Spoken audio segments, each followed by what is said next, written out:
feel that there are a lot of regulations in general that we have been losing in America in particular, that are regulations that usually help keep us safe. Regulations on like food and Mm. other online things that are getting lost due to, you know, TM, the world around us, the way that politics are, what have you. And that does mean that, like you said, Darnell, that like we have this huge thing that we is still very new and a lot of us are still getting used to and coming up against a lot of obstacles that don't get any sort of like regulation on them.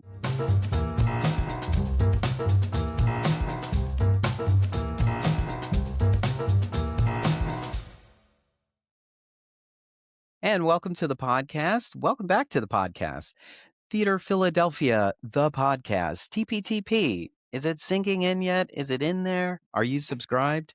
If you are, great. We're continuing our coverage of the 2026 Philly Theater Week, a 10-day extravaganza with about 47 productions that are available at Pay What You Can payment options.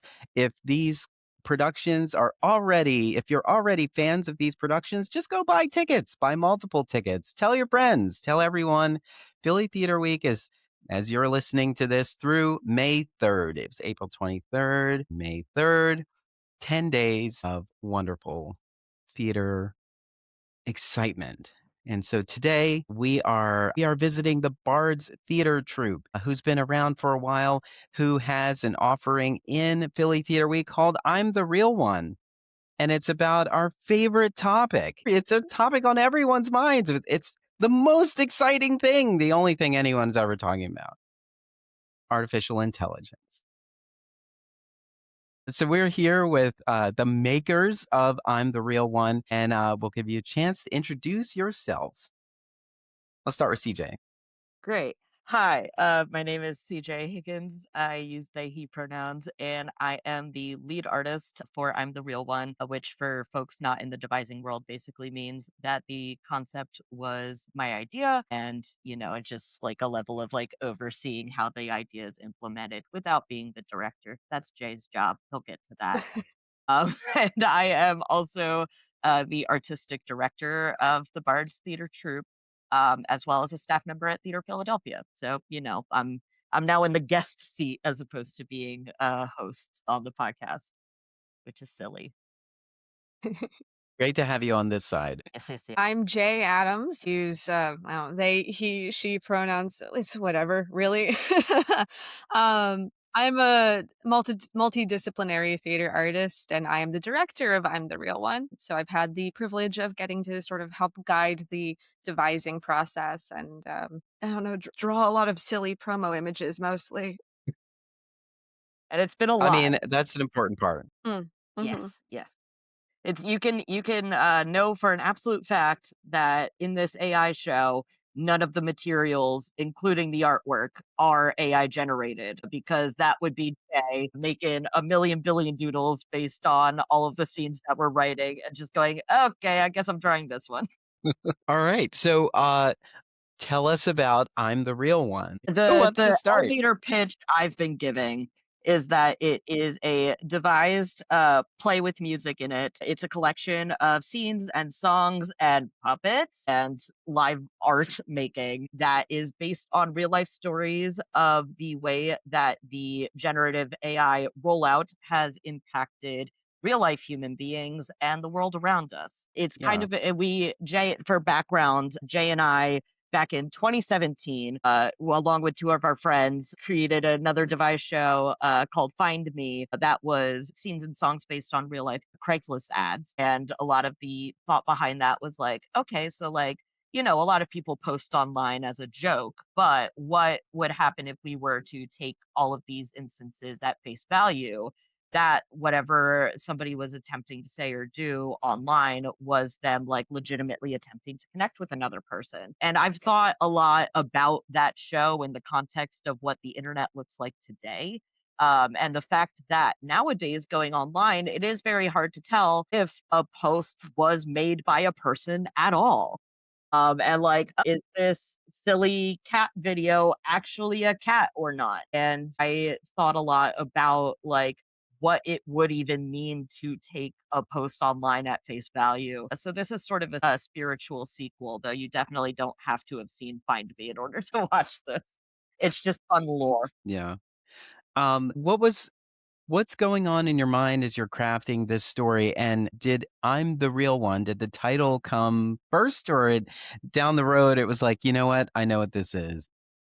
Well, the title did come first. That was part of the original pitch from CJ, which it is from one of the songs from the original Find Me, which we have reutilized with the permission of the artist Jess McCormick in this Shout out production Jess as well. McCormick. Shout out Jess McCormick. But we have definitely sort of leaned into that. I think there's an ongoing conversation with AI is the constant being on guard of is this real? The constant hypervigilance of like, I think we were all traumatized by the bunnies on the trampoline. Mm-hmm. Yeah, did you That see video this, went around. Darnell? Huh? Did you hear about this? The bunnies on the trampoline. Tell me about it, because it's not pulling. It for was me. got just so a mad. video that went around of like rabbits on a trampoline, and everyone was like, oh my gosh, it's so wholesome, it's so cute, look at them, they're having fun on this human toy. But it was generated by AI, and it was a lot of people felt this like betrayal of this Yeah. cute moment of nature and humanity, and it's like, oh, it's not real. And I think that's like, it's a sort of microcosm of this ongoing feeling that I've heard a lot of people express of, oh, look at this video of a cat. Oh, look at this picture, or listen to this funny song. And then it turns out that it was just generated, and that's, it still exists, but that does come with a little bit of a betrayal if that's not what you knew going into it. Yeah.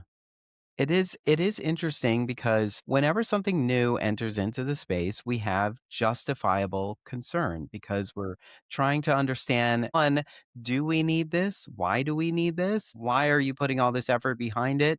And what is the selfish gain? Because there's always some sort of selfish gain in all this effort. And there's a conversation about, like, they're giving it to us and they're getting us excited about it so that we can basically work the kinks out of it for them. Mhm. So now that we're in this early stage, like we have been for many things in the past, there's going to be a lot of hiccups in this space right now, because we have involuntarily agreed, if we are interacting with AI in any way, to help them figure it out. And it's just interesting that we're in that position, but we're also very fearful of this, and what it can be, what it can do in the wrong hands. Yeah, I have tried to like I think throughout the process we have tried to make it clear that like this show, the Bards, et cetera, we are not anti-technology. We Hmm. love technology. Technology is great. Instruments are technology. Puppets are technology. Practical effects are technology. A lot of things are technology, and a lot of them are very helpful to us. We are, however, anti-capitalist, and I personally feel that a lot of the ways that AI has been rolled out is in a way that prioritizes gain and corporate interest rather than the people who are actually using it. I feel that there are a lot of regulations in general that we have been losing in America in particular, that are regulations that usually help keep us safe. Regulations on like food and other online things that are getting lost due to, you know, TM, the world around us, the way that politics are, what have you. And that does mean that, like you said, Darnell, that like we have this huge thing that we is still very new and a lot of us are still getting used to and coming up against a lot of obstacles that don't get any sort of like regulation on them. Like there have been deaths that are connected to people's conversations with ChatGPT. Sam Altman, who runs OpenAI, just had to release yet another apology because there was a mass shooting in a town and the person who did the shooting was having very disturbing conversations with ChatGPT that his company's staff flagged as problematic and they did not report to the authorities. Hmm. Like, and that's just one instance because there's a lot more. And so it's a matter of like, the reason we wanted to stage this is because it's an important conversation. And it's also an important conversation to be having, not just in online spaces, but in person as well. And like, I feel that's a huge value of theater, is to bring the conversations that are important to like actual spaces where we are like actually with each other. Absolutely. And so how do you begin to craft this story and what is your general through line, I guess? Are you thinking of when you're putting this together, are you thinking of presenting this as food for thought or as a directive or as a caution or a warning? Think we've landed in a sort of place where we touch on all of those to some degree. I mean, before we started writing scenes and songs and poems and everything that makes this up, we had a really long conversation before we just so we could like hone down on what we wanted to say. And we definitely very quickly decided that we didn't want this to be like, well, we all realized that like none of us were like super pro Gen AI, but we didn't want to create a show that was going to be shaming people.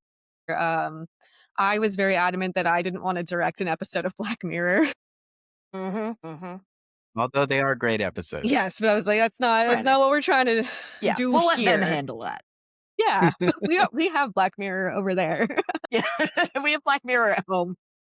Yeah, and we discussed like the nuances of this of like there are labs that are training AI to spot Waldo in a Where's Waldo book so that it could then evolve into being able to spot like cancer cells early. And like that's cool.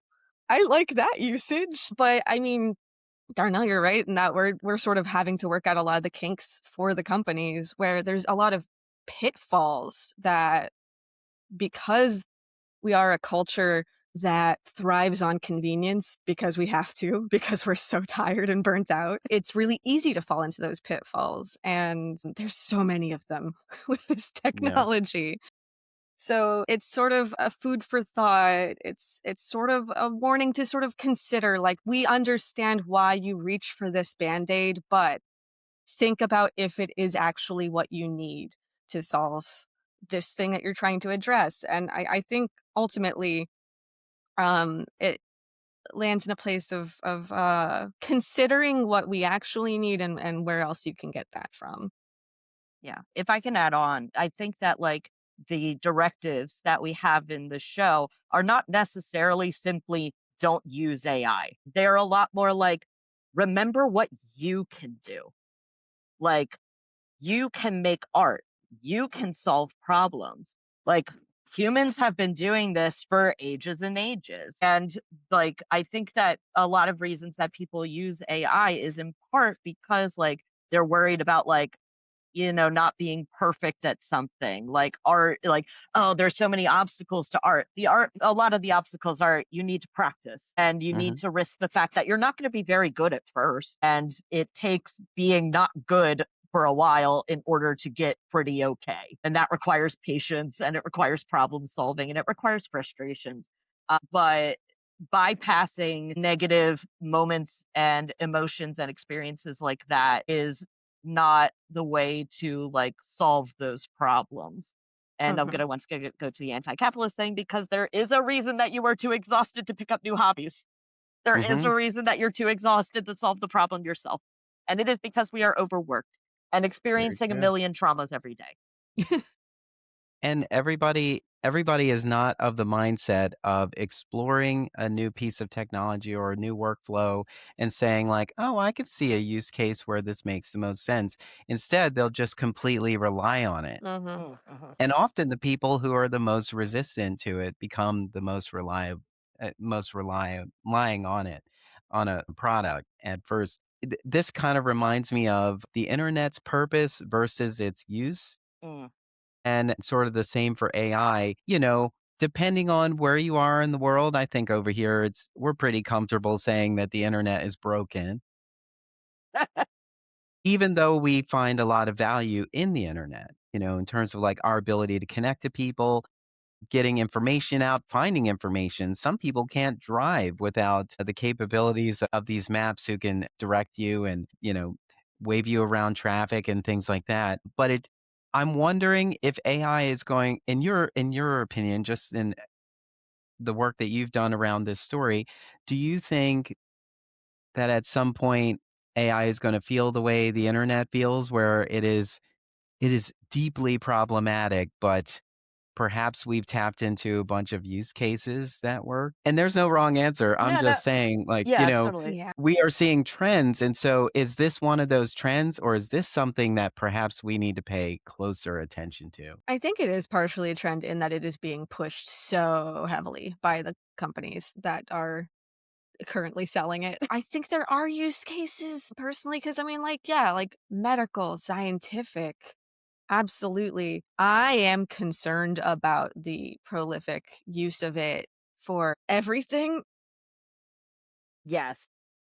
It's if we can find a way to use it that is less damaging to the environment, and if we can find a way to use it that is not reliant so much on stealing data or art, and in a way to use it responsibly so that people are not ending up in this extreme cognitive offload where they are literally damaging the way their brains work and process Mm, information because they cannot make a decision without consulting this chatbot. Again, it's not a shaming those people who have ended up in that position. I understand how you end up there. I understand how someone might feel desperate enough to turn to something like this for therapy. mm. But it's again like Okay. knowing why you need that band-aid and seeing like this might not be the good band-aid. Yeah. Yeah. I think we're also getting into too that like the phrase AI itself is so broad and covers Mhm. a lot of different uses. We've specifically focused in on like the concept of generative AI in this show, as in like the technology which is like compiling data from everywhere, often stolen data, information, art, words, what have you, and then like cobbling it together in order to like give something that somebody has requested. That said, I feel like, it'd be tough to imagine a world in which it like goes away completely because like I often compare it to NFTs where everybody was talking like, oh, this is gonna be the future, this is gonna be the future. And like who has an NFT had an impact on your life today? The answer is no. But there are people who are still trying to hold on to it. But at the same time, like there is a possibility where like, oh, AI could like in some way or another be a useful tool if the technology advances in such a way and if there are regulations and if like the people who are impacted by it are prioritized over what model will make the most money. I also just think like a tool is useful for the people who want to use it and need to use it for a specific thing. And not a matter like if you bought a toolbox and then it was like, here, you need this hammer. Tape this hammer to your hand right now. You should use this hammer for everything. That would not be a very productive toolbox. No, not at all. And for you listeners who are keeping up, just a quick definition: NFT stands for non fungible tokens. Yes, thank you. Thank Just you. in I case you were realize wondering, I sometimes what forget not is everybody is as NFT? chronically online as I am. But you see those ugly No drawings problem. of monkeys or like with the wearing sunglasses that people were Mhm. like, this is going to replace money. Yeah. Um, so let's talk about the elements, the creative elements that you've put together to tell this story. I know there's some music in it, but let's talk about how all of those things came together to be part of the conversation. Yeah, we do have music. We have a series of scenes. We wrote a lot of poetry in the rehearsal process, and some of that made it into the final product. Some of it was more of a springboard. And that was, that was my fault. Sorry, CJ. I'm not, it's devising. You're going to make a million things and then like 80% of it is going to wind up on like the editing floor. True. We do have puppets. We do. We And do. I mean, the original Find Me was very much a sort of like grab bag of these random things, and in that spiritual way, the spiritual succession way, the idea of the collection of scenes, but also very early in me and CJ's conversations before the process like started fully, I was very excited about the idea of the difference between the way generative AI steals like 5 drawings and crams them into one new drawing, and like what's the difference between that and collaboration and like collage. Like what's the difference between that and a human cutting up a bunch of magazines to make a new image? Because there is a difference, but like how do you define that? Yeah. So it is like this fun grab bag of silly scenes and much less silly scenes and heartbreaking songs and very funny songs. And we do have a bit of a through line. We follow a writer who uses ChatGPT and has to deal with what is there a term for? Talking about ChatGPT psychosis, or Yes. and some people have defined it as a spiral. So we base this off an actual story of somebody who was using it for their writing, and then like without any prompting, it started talking about how they were soulmates and found each other in every lifetime and so on and so forth, and like gave a specific date and time for the person to meet them. And like they sort of wound up like in this spiral of affirmation because like these chatbots are designed to agree. We refer to them as yes and machines, basically, Hmm. Mm-hmm. where like it just tells you what you want to hear so that you'll keep using it. And that often affirms people's thought processes, and unfortunately, a lot of times affirms like delusions and things like that, where you see more severe cases of like murders, suicides, things like that happening as a result of somebody who got stuck in that spiral. So Mm-hmm. I don't know 100% if there's a exact phrase for that, but the word spiral was used in this actual person's account. I think Like they my were in brain a was. support group for that. I think my brain was trying to pinpoint a term that was sort of a cross between the AI hallucination when they just start pulling things out of nowhere and that chat GPT psychosis. So like where those two meet, I wanted to have a term Yeah. at the ready and I don't think there is one yet. Maybe we'll just invent it here. And people will cite this podcast episode when they talk about it. Like, oh, Globlore. Yeah, no, I've heard of that. Academic They source mentioned it TP. on Theater Philadelphia, the podcast.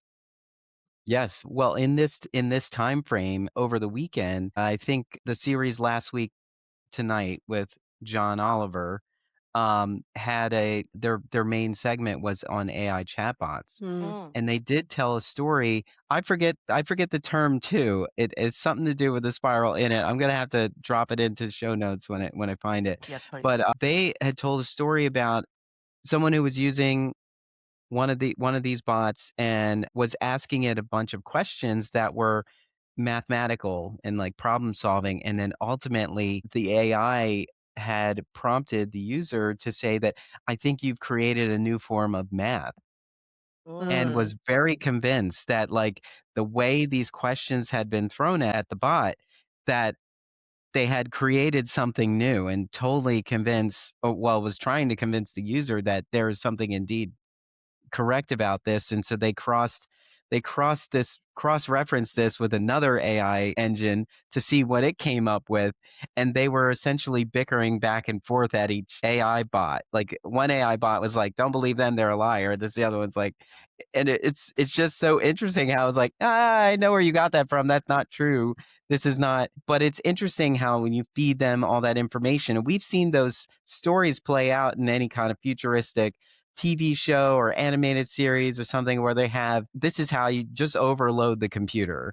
Mhm. And so if you keep throwing all these questions at them, you're going to overload them, and then they does not compute, like, like freaking Yeah. out and so on. And that could create a problem too. Mm-hmm. And that there's going to be people out there who are going to try to push all of this technology as far as it can go. Like, what can I do to break it? And then, for disastrous consequences, if that point is reached. I saw a video where there was this like AI, it was like a little, like maybe a red panda, which was personally offensive to me as somebody whose favorite animal is red pandas. But it was like an AI generated like red panda bot thing that people could interact with. And the person kept trying to get the red panda to explain how to build a bomb. And the red Mm. panda would be like, nice try. I can't explain that. That's illegal, and I'm not going to do it. And the person would try over and over, and they'd be it's same response, like, nice job, not going to do that. And then after a couple of times, it just immediately spelled out how to build a bomb. So Yeah, it's people are doing well, that right now and all the time. it actually said access granted and then started doing giving. Yeah, it was like you can wear it down. Hmm. It keeps saying, "Are you sure?" And I think that there was that argument about that it's sort of assisted suicide via AI, Mm. where that question was there were attempts that the bot was trying to talk them out of it, but then it, kind of gave up. Yeah. And I read a news that's story sort of a where tough thing. this they were a kid Mhm. and they died by suicide. And in the conversations that they had with the chat bot thing, it took the chat bot, I want to say, 4 hours before it mentioned a hotline that the person could call. Like, Mm, if you were to Google, like, how to and like something troubling or what have you, the first result typically is like, hey, it sounds like you are having a tough time. Here's who you can chat. And then it's like, you're telling me that a chatbot took 4 hours to get there Hmm. and then like mm, spent the last like 3 hours and 59 minutes being like, wow, you're so correct. That's a great point. And I want to validate your feelings. no. We need more regulations. Yes. We need Sam Altman to be accountable. And right now it is interesting. The technology is kind of in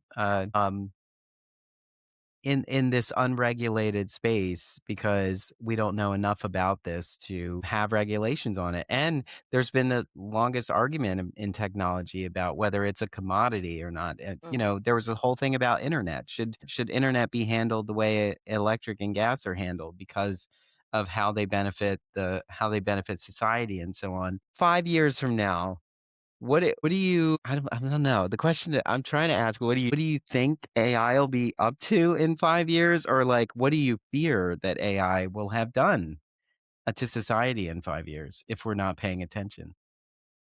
Like a couple of those years at least are still going to be under the Trump administration. So I feel like it would take a bit of a massive upheaval of the damage this administration has done in order for something to be corrected in a positive way in the course of just 5 years. That said, I always try to have hope in like humanity in the way that we overcome challenges such as fascism. I would like to hope that eventually people will be a little like if the regulations that I think would be a terrific idea do not go through and if the government is not able to protect us. I mean, it's an ongoing thing, like a phrase in like marginalized communities to say that like they don't protect us, we protect us. And I would like to hope that in times of hardship and struggle, like whatever that struggle is, that we will hopefully turn to each other and like perhaps something that is not serving us will then become obsolete. And the parts that do serve us could be advanced and improved and things like that. I try my best when I don't believe in the government or, what have you, to just believe in the people around me and like, the people I call neighbors, the people I call my community, the actual real people around me. Yeah.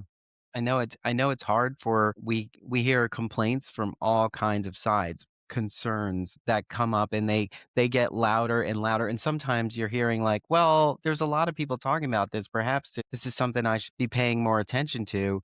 But then what if the voices just happen to be louder and they are wrong? Just think about a scenario where someone's voice is louder but is wrong. In your eyes and many eyes, a majority, it kind of feels that way.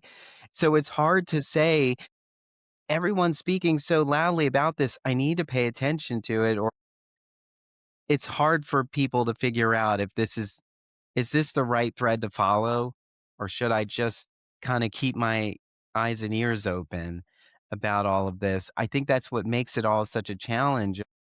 The argument is that you're presenting these resources that could actually be better for us, but currently there are many examples of them not being are just putting us more at risk. And there's not just AI, there's so many other things like that that are making us second guess whether like moving forward is the right thing to do. Do you think like people who are paying attention to this conversation about AI, do you think it's likely that they would be more fearful of the future in general because AI appears to be a part of our future in a way that could make them feel like I don't want to move forward. Like maybe I just want to sit still and like hide somewhere.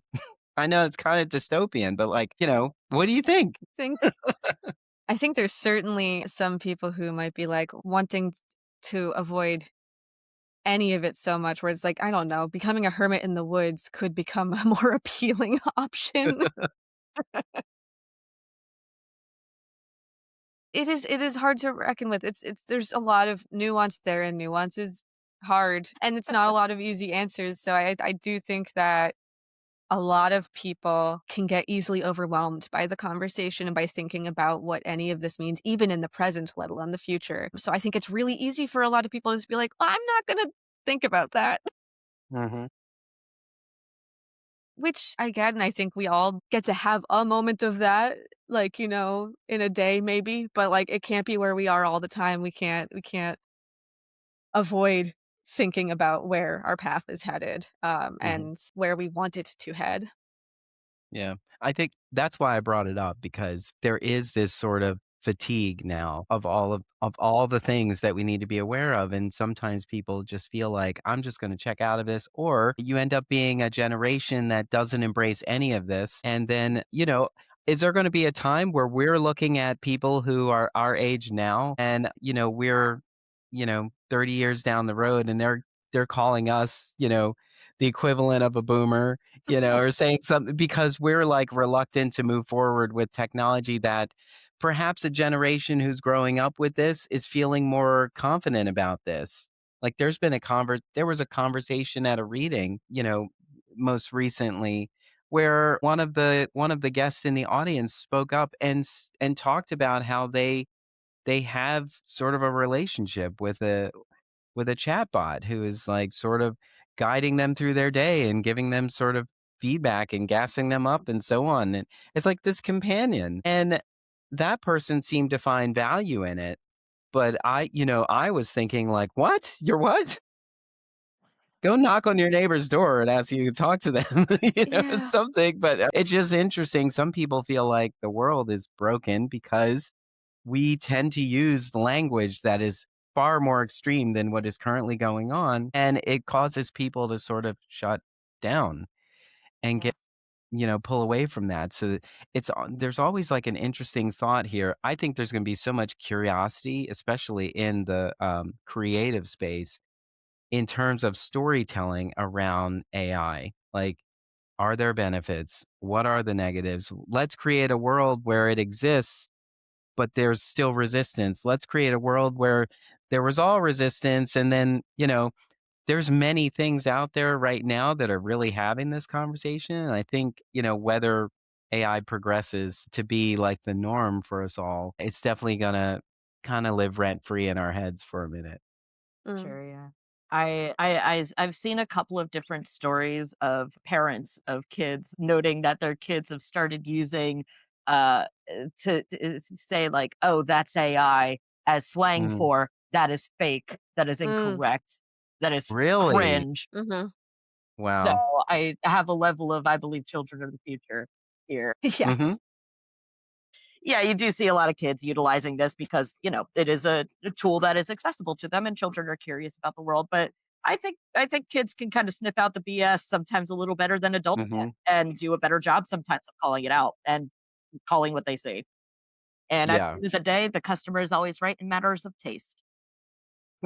So if this winds up being a benefit in some way or another to our society, super. But like I think that I am seeing anecdotally more and more people who are frustrated with the way things are going right now and want them to be some different way. So whatever that different way is, I'm sure we'll see it at some. Yeah. And either way, you will have been part of the conversation, Yeah, and you will either have informed people. I yeah, mean, either way, this conversation will move the whole thing forward hmm because we'll have this sort of capture as a think piece. And you can be part of the conversation by coming to see I'm the Real One at There you Summer go. Creativity I was Project. setting you up. Yeah, I mean, theater is a conversation at the end of the day. Like, Hmm. if you want to be simply a spectator, then go see a movie. And not dissing movies. Movies are great, Mhm. but Different I feel medium. theater is like each of the art forms have their utility. If you would like to be part of the conversation, come to a theater show, and certainly come to ours. I think we did a Yeah. good job. In And some also scenes, it's literally a conversation. Yes, theater's a great place to have conversations about society as a whole, And so hmm why wouldn't we have conversations in theater about artificial intelligence? And so this will be an addition to what'll be a future canon of yes. AI plays. Like what will we call these plays, Play eye. Oh Play my God, eye. Oh my, wow. If All right, copyright that now. TMT. Play eye. That would be fun. Okay, okay. So I always ask about takeaways. What do you want people to walk out of the theater thinking about this experience in general? And then, because the topic of AI is a premise of this story, like what do you want them to take away from this production, but also move through the rest of the world with some message or thought from the piece? Have like a real answer and a jokey answer. We'll save the Yeah. jokey for the Yeah. last. I think real answer, I think, yeah, ideally people will leave this show with that sort of food for thought thing of considering like, oh, maybe I should just think about this tool a little more critically. Again, it's not come here to get shamed or come here to get patted on the back. It is consider. So hopefully people leave, thinking about some new angles to how this has impacted people around them or themselves or how they're relating to each other and how they might want to express themselves in the future. Jokingly, I would love if people left the show and immediately went home and drew a little Yes, bear. yes. Go draw a little bear. Not the character Little Bear. Well, you Unless that's can. what you It's want, your thing. yeah. Or a Yeah, you frog can draw or anything you want. a car. I don't know. Whatever you want to draw. Yeah, I second all of that, and also just as a theater maker, most of the shows, not even by my own effort, a lot of people walk away gayer than they were previously. If I can continue that trend, that's awesome. But yeah, I think that a lot of the factors in how like I think like there is a lot of knowledge that people have strong feelings about the subject of AI, but not everybody is privy to why exactly people have such strong feelings about AI. So if we can provide a little bit more information and perspective to other people as to different viewpoints on the subject and getting more into specifics, then like I would be content with people walking away with a little more information and perspective than they had coming into the theater. All right. And that's a good place to leave it. The production is I'm the Real One. It's part of Philly Theater Week. It's presented by the Bards Theatre Troupe. There are three performance dates that you can take advantage of for Philly Theater Week: April 30th at 8 p.m., May 2nd at 8 p.m., and May 3rd at 1 p.m. You can get your tickets at phillytheaterweek.com, or you can learn more about the Bards by going to the Bards Theatre Troupe, and that's theater spelled RE.com, to learn more about the organization as a whole.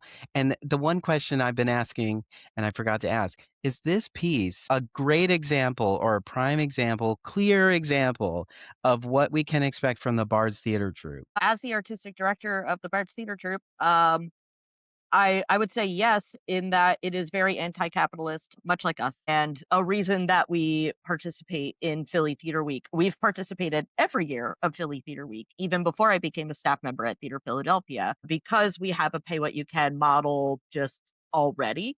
And we believe very strongly in supporting accessibility to the arts, which is multifaceted and includes, but is certainly not limited to, financial accessibility. So our participation in Philly Theater Week at all is a testament to our goals there and the ways that we implement them. And I would say that the show itself is, our goals as a company are to create original musicals that allow people to think without trying to leave folks behind, and uplift folks in marginalized communities and uplift stories that other people may not have heard, and to center queer voices. And I feel like this show hits all of those markers. So, yeah, check, check, check, All check. right. Great. And also, just so you know, I'm the Real One is one of many productions that are being presented at Salvo Creativity Project. And you can find more information about that in the links that we'll have in the show notes. Jay, thank you so much for taking the time to chat about I'm the Real One and for us to learn a little bit more about the Bards Theatre Troupe. This was truly a pleasure. Truly a pleasure. Truly a pleasure. Thank you so much. Thanks, Darnell.